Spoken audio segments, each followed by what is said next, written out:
杉山だるま店の代表の足川博正と言います。この世界に入ったのは約20年前の3時の時です。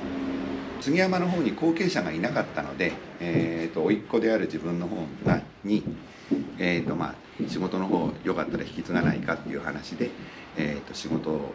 3時の時約20年前からやるようになりました。製造販売の方は3代目、だるまを売る方は4代目になります。だるまは要は起き上がりこぼしの、一番の最初の起源は、江戸時代に疫病が流行った時にその子供が疫病にかからないようにって言って魔除けの赤色の起き上がりこぼしの子供の枕元に置いたっていうのが一応起源じゃないかっていう話を聞いてます。だるまはもう願掛けだるまですので、要はこう何か願い事を買って目を入れる時に願い事をこう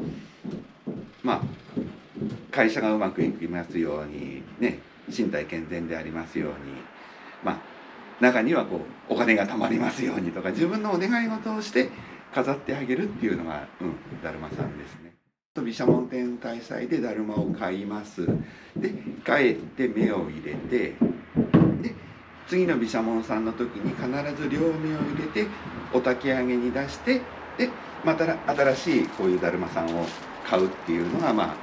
基本っていうか、自分たちの知ってるだるまさんの買い方ですね。ひげ付きっていうのは毘沙門天さんっていう七福神の中の神様が立派なやっぱひげを生やしてるので、要はじゃあ毘沙門天さんにね模してこうひげつけたら面白いんじゃないかっていう、こういう小さいのからもっと後ろの方にはこういう大きいのまで2キロぐらいかな、2キロか3キロだと思いますね。例えばこれが1100円ですよ、じゃあこれこれこうでもうちょっと安くしてよっつって800円ですよ、そこで200円差額が出るじゃないですか。でじゃあ800円で800円でいいですよって言って、要はその負けてもらった分それをご祝儀として渡すのが粋な買い方っていう形だったんですけど、江戸っていうか東京の方の要はそれが地方に来たら毘沙門天に関しては負ければ負けただけご利益があるっていうなんかその負けた分をチップじゃないですけどこうじゃあ気持ちの部分が抜けちゃって負けたら負けただけご利益があるっていうふうに取られちゃってそこはちょっと困ってるとこですね。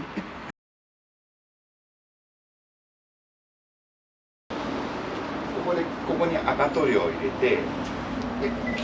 こうすくって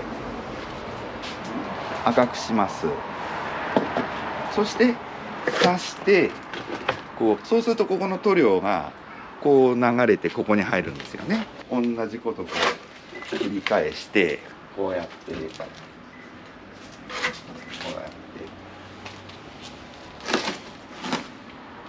こうなって、そうするとある程度垂れるもんで、そしたら今度これをこっちでこう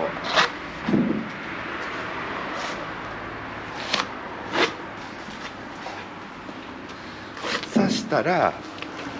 今度はこっち行きますで、ここでこうやって天日干しするんですよ。こういう形で下ろしてあげて、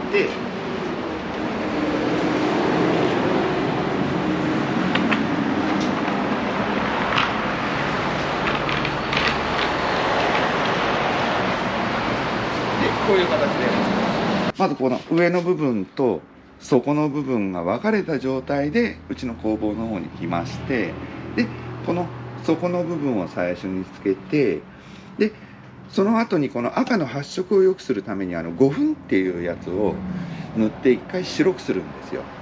で白くしてこの赤くして、で大体この赤が乾くのが大体3日ぐらい乾燥させないとしっかり乾かないので、でそして3日ぐらい乾燥させたら、今度こうやって顔の輪郭を描いて、そう、大きいのから小さいのまでいろいろあるんですけれども、でこの顔の輪郭を描いたら、次はこうやって目の周りの頬紅ですよね。こういうとこ唯一っていうか、これはエアブラシで拭くんですけど、こう目の周りをぼかしてあげて、それであとはこういう口を描いたりで、目を描いたりで、目縁を描きます。そして次の工程でこうやって周りに金を引くんですよね。要はこれはお坊さんのお坊さんがこう袈裟をかぶった時にできるシワのデフォルメっていうか、シワシワってなったのを表してるっていうふうに聞いてます。最後の工程でこうやって墨を描いて、それで完成ですね。これだと本当正直言っちゃうと未完成なんですよ。お客様がだるまを買います、家に持って帰ります、で自分で開眼するなり、お寺さんで開眼目を入れる、で飾って初めての縁起物っていう形で1年経って健康に過ごせました、例えば会社で昇進しました、受験に合格しましたって言ったら両目、自分の願い事が叶ったら両目を入れてあげて、で次の年にお焚き上げ出して、でまた新しいのを買っていただくっていう。本当に人にやらされたんじゃ続かないんですよ。本当に自分がやりたいな、やってみたいなって思わないとできない商売。ずーっとひたすら座り仕事がやっぱ多いもんで、本当に物を書いたり作ったりっていうのが好きじゃないと長続き多分しないんですよ。自分が今49、今年50になるんですけど、60になった時に、それ息子んちがやんないんだったら、誰か後継者を探すじゃないですけど、10年あれば仕事は覚えられますから。